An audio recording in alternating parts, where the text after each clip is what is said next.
Lula destrói Moraes. Globo humilha ministro ao vivo e expõe caos no STF. Aliança acabou. O dia em que a Globo virou as costas para seu protegido. O cenário político brasileiro acaba de testemunhar um dos episódios mais surpreendentes e reveladores dos últimos tempos. Alexandre de Moraes, o ministro do Supremo Tribunal Federal, que se acostumou a agir como se estivesse acima da lei e da Constituição, finalmente começou a sentir o gosto amargo do abandono. E o mais irônico, a facada veio justamente de quem sempre o defendeu: a Rede Globo e o próprio Luiz Inácio Lula da Silva. Durante anos, brasileiros comprometidos com a liberdade e a democracia assistiram horrorizados às arbitrariedades cometidas por Moraes. Censura prévia, prisões sem devido processo legal, inquéritos secretos, perseguição a jornalistas, bloqueio de redes sociais e uma atuação completamente fora dos limites constitucionais. Tudo isso foi sistematicamente ignorado ou até mesmo celebrado pela grande mídia tradicional e pela esquerda que ocupa o Palácio do Planalto. Mas algo mudou. E mudou drasticamente. A máscara caiu no momento menos esperado.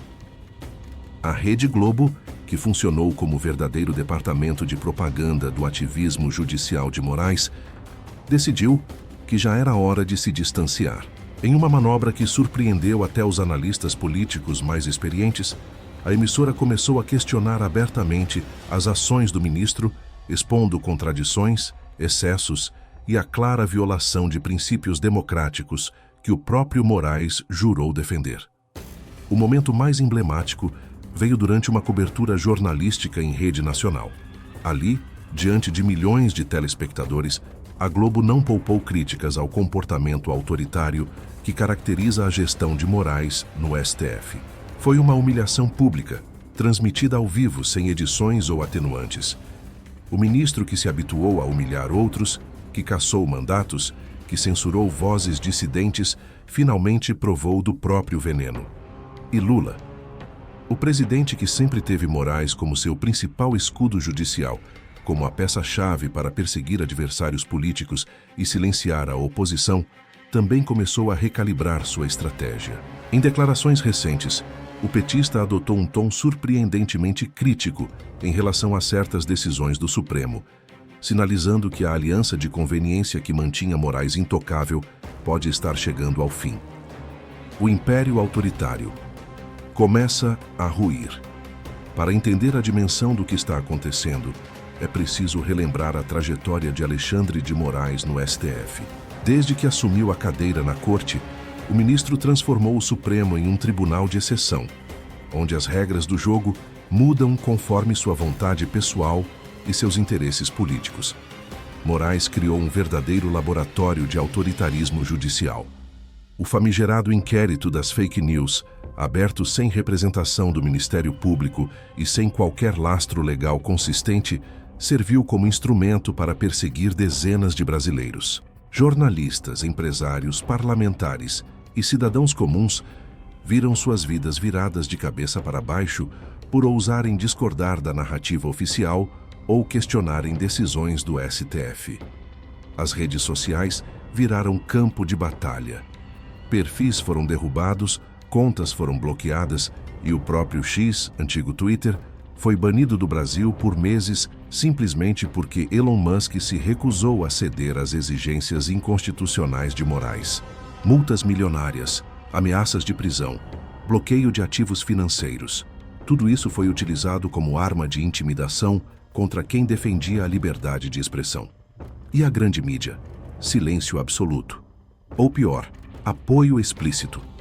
A Globo e outros veículos tratavam Moraes como um herói, um defensor da democracia, um guardião das instituições. Qualquer crítica ao ministro era rotulada como discurso de ódio, fake news ou ataque às instituições democráticas. Por que a mudança agora? A pergunta que não quer calar é: o que mudou? Por que a Globo e Lula decidiram jogar Moraes aos leões justamente agora? A resposta envolve uma combinação explosiva de fatores. Primeiro, o desgaste político de Moraes atingiu níveis insustentáveis. Pesquisas demonstram que a imagem do ministro está profundamente negativa entre os brasileiros. Mesmo entre eleitores de esquerda, cresceu a percepção de que Moraes foi longe demais, que seus métodos são incompatíveis com um Estado democrático de direito. Segundo, o STF como instituição está enfrentando uma crise de legitimidade sem precedentes. A população perdeu a confiança na Suprema Corte. O tribunal, que deveria ser o guardião da Constituição, se transformou em um poder político paralelo, legislando, administrando e julgando, conforme conveniências partidárias. Esse desgaste institucional começou a respingar negativamente em todo o sistema político, incluindo no governo Lula. Terceiro, e talvez mais importante, há interesses eleitorais em jogo. Lula e o PT começaram a calcular os custos políticos de continuarem atrelados a uma figura tão controversa quanto Moraes. Com as eleições de 2026 se aproximando, manter-se associado ao símbolo maior do autoritarismo judicial pode ser um fardo pesado demais para carregar.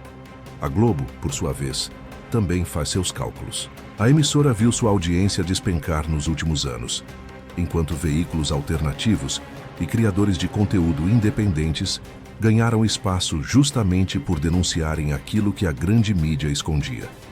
Continuar defendendo o indefensável significaria perder ainda mais credibilidade e relevância. O caos instalado no Supremo Tribunal Federal, com Moraes isolado e sob fogo, o STF mergulhou em um estado de caos institucional. As rachaduras que antes eram discretas, agora se tornaram abismos, evidentes. Ministros que antes fechavam os olhos para os excessos do colega começam a se distanciar publicamente. A harmonia artificial que caracterizava o Supremo está desmoronando. Divergências que eram mantidas nos bastidores explodiram em público. Decisões contraditórias, embates durante sessões, vazamentos estratégicos para a imprensa. Todos os sinais de uma instituição em profunda crise interna. Alguns ministros, percebendo a mudança de ventos, começaram a adotar posturas mais moderadas, tentando reconstruir a imagem da corte perante a sociedade. Outros permanecem firmemente alinhados ao projeto de poder que elegeu Moraes como protagonista. Essa divisão interna paralisa o tribunal e impede que decisões importantes sejam tomadas de forma coesa. O mais grave é que essa crise não afeta apenas o STF. Todo o sistema de justiça brasileiro sente os impactos. A confiança da população nas instituições jurídicas despencou. A percepção de que existe um sistema de dois pesos e duas medidas, onde aliados do poder são protegidos e opositores são perseguidos, se consolidou no imaginário coletivo. As consequências para a democracia brasileira. O episódio que estamos presenciando carrega consequências profundas para o futuro da democracia brasileira. Por um lado, ver Moraes finalmente sendo confrontado por suas arbitrariedades representa uma vitória importante para todos que defendem o Estado de Direito. É a prova de que o poder absoluto, mais cedo ou mais tarde, encontra seus limites. Por outro lado, o cinismo da Globo e de Lula é chocante. Eles não estão criticando Moraes porque descobriram o valor da democracia ou porque tiveram uma epifania sobre a importância das liberdades individuais. Estão abandonando o barco simplesmente porque ele começou a afundar e não querem ser arrastados junto. Durante anos, essas mesmas forças que hoje fingem defender a democracia foram cúmplices ativas do autoritarismo judicial. Celebraram cada censura, aplaudiram cada prisão arbitrária, justificaram cada violação constitucional. E agora, quando percebem que o custo político ficou alto demais, tentam se apresentar como paladinos da liberdade. Essa hipocrisia não pode ser esquecida. O povo brasileiro tem memória. Não é possível confiar em quem muda de posição não por convicção, mas por conveniência. A verdadeira democracia exige coerência, princípios firmes e compromisso inabalável com as liberdades fundamentais, independentemente do contexto político. O papel da mídia alternativa e das vozes independentes. Enquanto a grande mídia demorou anos para reconhecer o óbvio, foram os criadores de conteúdo independentes, os jornalistas alternativos e os comunicadores comprometidos com a verdade que denunciaram incansavelmente os abusos de Moraes. Mesmo sob ameaças, censura e perseguição, essas vozes não se calaram. Plataformas digitais, podcasts, canais no YouTube, perfis em redes sociais. Todos esses espaços se tornaram refúgios da liberdade de expressão em um país onde o Supremo Tribunal Federal, paradoxalmente, se transformou no maior inimigo dessa liberdade.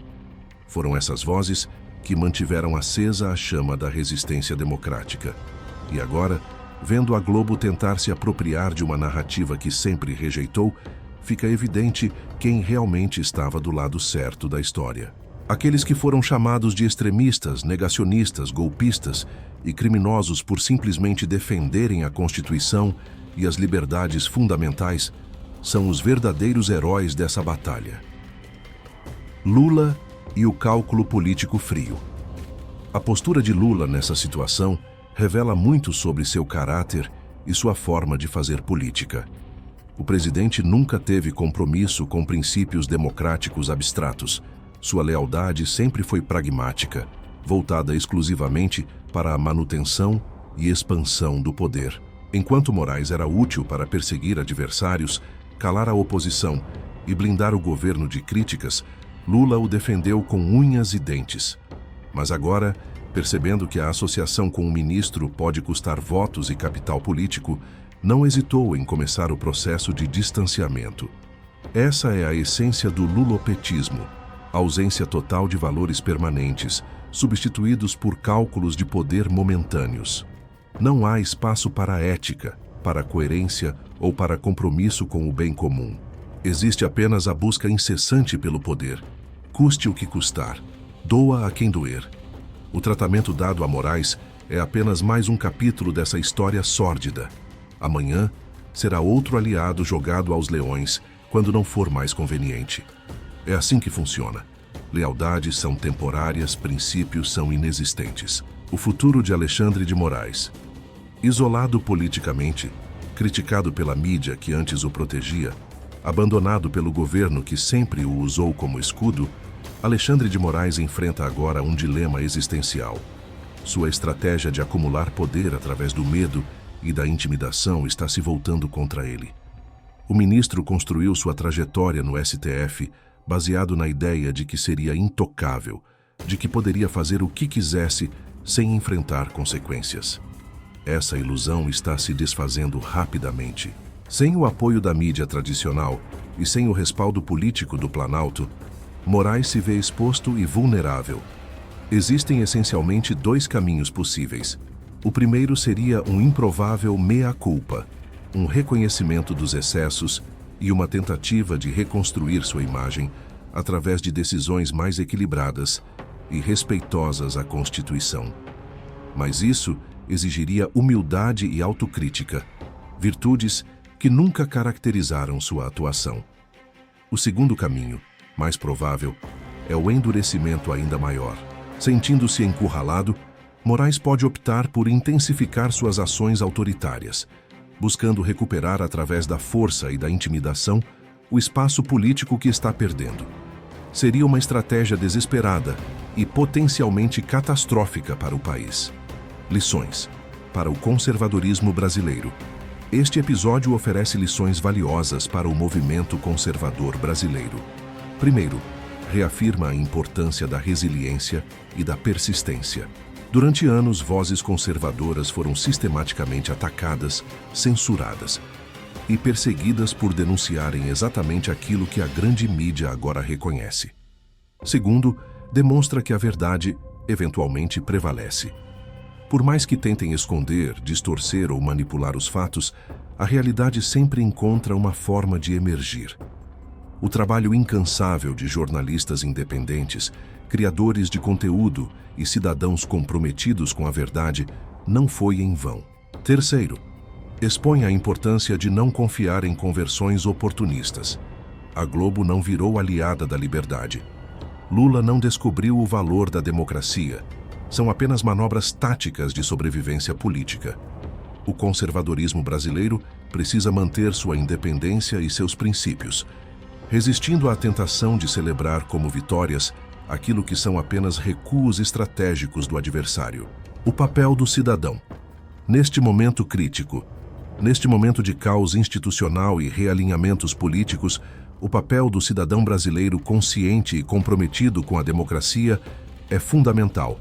Não podemos permitir que a narrativa seja sequestrada por aqueles que foram cúmplices do autoritarismo e agora tentam se apresentar como salvadores. É preciso manter viva a memória do que aconteceu, documentar os abusos, preservar os registros, não permitir que a história seja reescrita. Cada censura, cada prisão arbitrária, cada violação constitucional precisa ser lembrada e cobrada. Além disso, é fundamental apoiar e fortalecer as instituições verdadeiramente comprometidas com a democracia.